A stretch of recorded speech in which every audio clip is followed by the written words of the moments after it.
have to, has to, had to භාවිතා කරන ආකාරය පිළිබඳව මෙම පාඩම තුලින් සාකච්ඡා කරනවා. have to වෙලා තියෙනවා, යමක් කරන්න වෙලා තියෙනවා යනුවෙන් අදහස් දීම සඳහා වර්තමාන කාලයෙන් බහුවචන නාමපද සමග භාවිතා කරනවා. I have to go now. මට දැන් යන්න වෙලා තියෙනවා. You have to stay at home. ඔබට ගෙදර ඉන්න වෙලා තියෙනවා. We have to help him. අපිට ඔහුට උදව් කරන්න වෙලා තියෙනවා. The students have to work hard.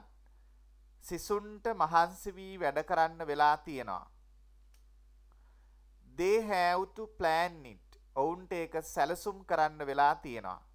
මෙහිදී බහුවචන නාමපද භාවිතා කරන නිසා have to භාවිතා කරලා තියෙනවා. to වලට පසු යොදන ක්‍රියාපද එනම් go, stay, help, work, plan වැනි ක්‍රියාපද සරල ක්‍රියාපද ලෙස යොදන්න ඕනි, කිසිම ආකාරයකින් වෙනස් කරන්නේ නැතිව. has to අපි භාවිතා කරනවා යමක් කරන්න වෙලා තියෙනවා යනුවෙන් අදහසක් දීමට. has to භාවිතා කරන්නේ ඒක වචන නාමපද සමග. she has to leave the country. ඇයට රටින් පිට වෙලා යන්න වෙලා තියෙනවා. he has to inform me. ඔහුට මට දන්වන්න වෙලා තියෙනවා. Kamal has to do it. කමල්ට ඒක කරන්න වෙලා තියෙනවා. Mother has to help her child. අම්මාට ඇයගේ ළමයාට උදව් කරන්න වෙලා තියෙනවා.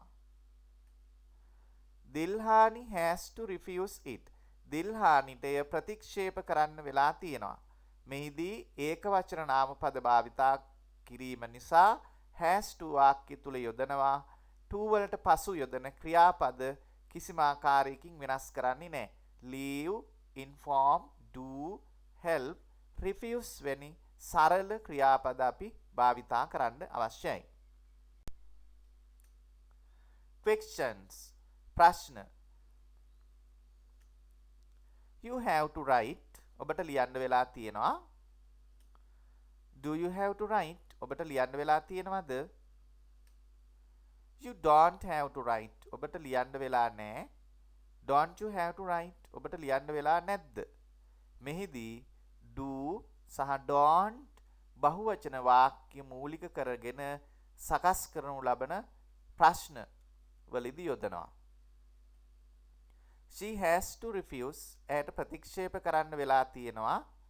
does she have to refuse. ඇයට ප්‍රතික්ෂේප කරන්න වෙලා තියෙනවාද? she doesn't have to refuse. ඇයට ප්‍රතික්ෂේප කරන්න වෙලා නැහැ. doesn't she have to refuse. ඇයට ප්‍රතික්ෂේප කරන්න වෙලා නැද්ද? මෙහිදී does සහ doesn't ඒක වචන වාක්‍ය මූලික කරගෙන සකස් කරනු ලබන ප්‍රශ්න වලදී භාවිතා කරනවා. does මුලට යෙදෙන හැම තැනකදීම අපි have to භාවිතා කරන්නට ඕනි. මෙහිදී has to භාවිතා කරේ අර කලින් සාකච්ඡා කරපු ඒක වචන වාක්‍ය තුල පමණයි. ප්‍රශ්නවල සහ නැත යන අර්ථයේ ප්‍රශ්නවලත් have to යොදන්න ඕනි ඒක වචන වාක්‍ය තුලත්. had to වෙලා තිබුණා යනුවෙන් අදහස් දෙන්න අපි භාවිතා කරනවා. මෙහිදී අතීත කාල අදහසක් තමයි මේකින් දෙන්නේ. වෙලා තිබුණා. I had to do it. මට ඒක කරන්න වෙලා තිබුණා. You had to tell me. ඔබට මට කියන්න වෙලා තිබුණා. She had to get married. ඇයට විවාහ වෙන්න වෙලා තිබුණා. He had to listen to me. ඔහුට මට සවන් දෙන්න වෙලා තිබුණා. Someone had to say so. සමන්ට එසේ කියන්න වෙලා තිබුණා. මෙහිදී ඒක වචන සහ බහුවචන කියන ඕනෑම නාමපදයකට පසු අපිට had to භාවිතා කරන්න පුළුවන්. මෙහිදී to වලට පසු යොදන ක්‍රියාපද සරල ක්‍රියාපද. do, tell, get, listen, say වැනි සරල ක්‍රියාපද භාවිතා කරමින් ඔබගේ අදහස් ප්‍රකාශ කරන්න හැට්ටු භාවිතා කරන්න පුළුවන්. මේ ඊටාම ලේසි අවස්ථාවක්. ඒක වචන සහ බහු වචන කියන අවස්ථා දෙකටම අපි හැට්ටු භාවිතා කරනවා. questions ප්‍රශ්න නිර්මාණය වීම හැට්ටු ආශ්‍රයෙන් කොහොමද වෙන්නේ කියලා බලමු. You had to return the novel. ඔබට නවකතා පොස්ත ආපසු දෙන්න වෙලා තිබුණා. මෙහිදී අතීත කාලයෙන් ප්‍රශ්න හදනකොට අපි දන්නවා did මුලට භාවිතා කරනවා. Did you have to return the novel? ඔබට නවල් එක ආපසු දෙන්න වෙලා තිබුණාද? You didn't have to return the novel. ඔබට නවකතා පොත ආපසු දෙන්න වෙලා තිබුණේ නැද්ද?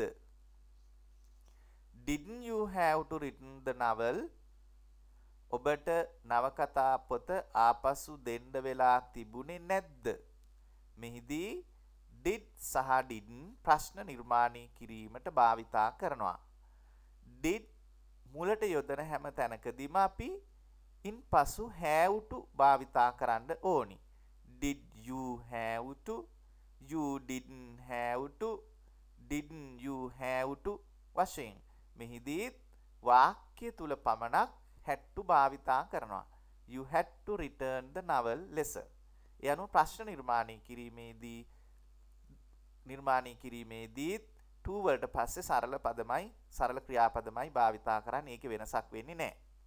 මෙහිදී තියෙන විශේෂත්වය ඒක වචන ප්‍රශ්නවලදීත් ඒ ආකාරයෙන්මයි අපි ප්‍රශ්න නිර්මාණය කරන්නේ. She had to leave the country. ඇයට රටින් පිටත් වෙලා යන්න වෙලා තිබුණා. Did she have to leave the country?